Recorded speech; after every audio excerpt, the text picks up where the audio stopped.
Alright, welcome to today's episode of Movie List, where I'm going to talk about my top 5 favorite remakes. Off the bat, some ground rules. I'm not going to include any remakes that are supposedly better than the originals that I hadn't seen the original to, which is fortunately quite a few. And I'm not going to include any where I thought the original was still better. Like, Magnificent Seven's a good movie, but Seven Samurai is still way better, so therefore, not including it. That was also a reference to the original Magnificent Seven, not Denzel Washington's remake, which just made the whole world sad. First up on my list is Peter Jackson's King Kong. He changed the plot a little bit, and just in the way that we see the main monster. Now, in the original, he's a monster. He's scary and terrifying, and it made everyone shit their pants back then. And now in this new one, he thought, you know what?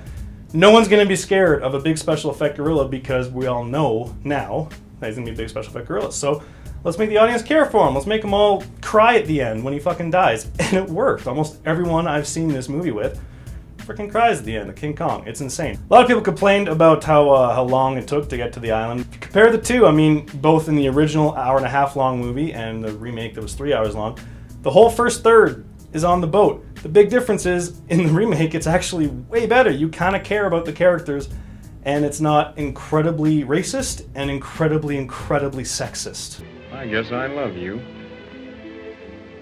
Why, Jack, you hate women. Yeah, I know. Overall, it's action-packed, it's exciting, it gets kind of touching at the end, and it's damn solid good filmmaking. So go check out King Kong again and watch the original if you want to just see what all the hubbub's about.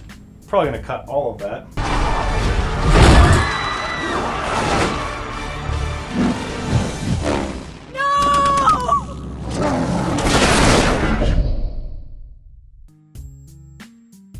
Next up on my list is Star Wars The Force Awakens, which I thought was a really clever remake of the original A New Hope.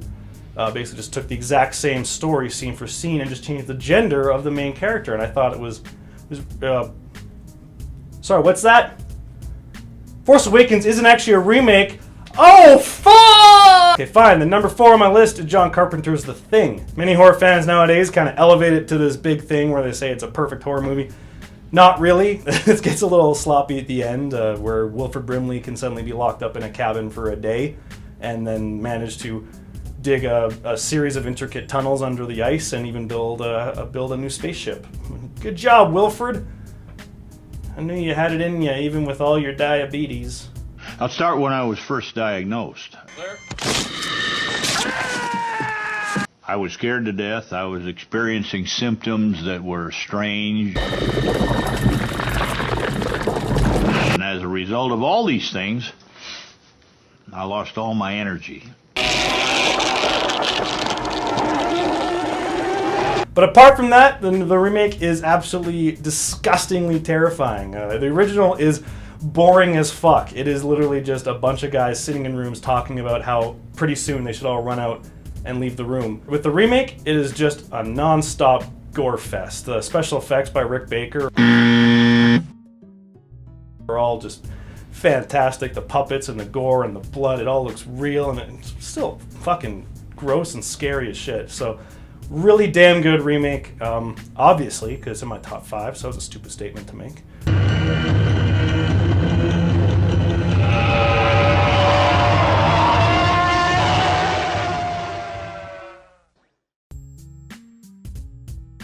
Number 3 on my list, another horror film, David Cronenberg's The Fly. Not the biggest fan of Cronenberg, I'm sorry to say, because he's Canadian. Most of his movies are a series of very miserable, angry, shitty people getting horrible things done to them. That basically happens again, but this time at least you care about the characters. You don't want to see them mutate into a horrible, disgusting fly monster. Jeff Goldblum is hilariously great in the lead role. I even like Gina Davis in this movie, with a perm and a leather jacket. Fuck it, the 80s were fun. It takes a while to get going. Obviously, they kind of keep testing out the machine, seeing if it works, and then once he starts transforming the fly, it just gets creepier and creepier. I guess it's all a metaphor for the AIDS pandemic that was going on at the time, but fuck it. Like, if you don't care about any of that, then you just get to watch, again, like The Thing, really great in-camera practical special effects and puppets and makeup that are just nasty as shit. And the ending is one of the most awesomely violent things I've ever seen. Huge improvement over the original. The original's boring. and has maybe 2 scenes where someone actually looks like a fly. This one's got a lot of flyness. Be very afraid.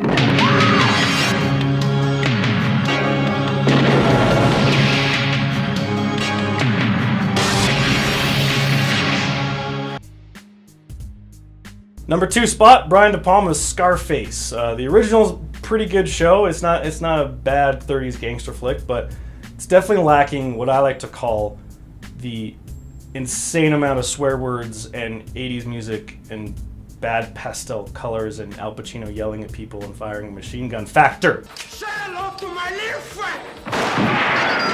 An extremely excessive movie in its length and its story and its acting. Al Pacino is way over the top, but that's why it's so much frickin' fun. Time's super controversial for how many swear words and violence it had. Now you can watch it and be like, oh, okay, yeah. It's like an episode of... Uh-oh, I don't know my TV. An episode of what, Flippy? What? What's like a really profane, violent show on TV right now? Violent? Yeah. I don't know, I don't watch violent. Oh, fuck it. Okay, Westworld. It's like an episode of Westworld. No. I gotta watch more TV. Like all good remakes, you can tell it has the same sort of story, the same kind of characters, but you could watch both back to back and get completely different viewing experiences. It's just absolute blast to watch and one of the best gangster films ever made. Also, possibly Hollywood's greatest shootout ever, alongside every single one in Face Off. Love Face Off.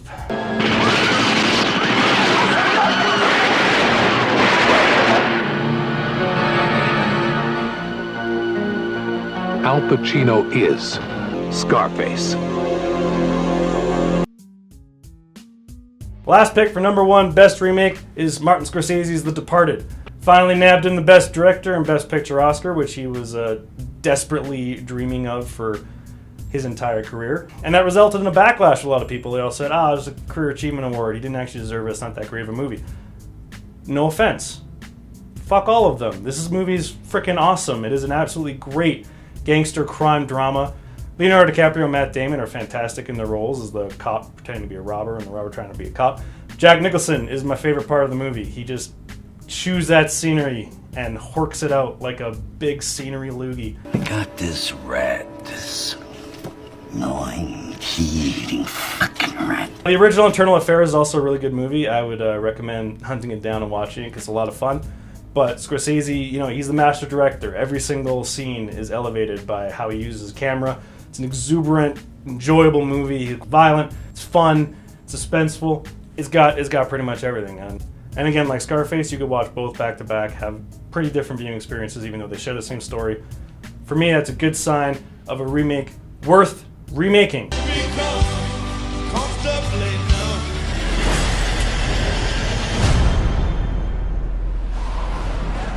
How's your mother? She's on her way out. You all are. Act accordingly. That is my list. That is my top 5. See you next time when I make another top 5 list about things that don't matter. And you can watch it and go, yay! I'm going to donate money to movies and potatoes.com. I'm done. Game of Thrones can be pretty violent. Game of Thrones. It's like a gangster version of Game of Thrones.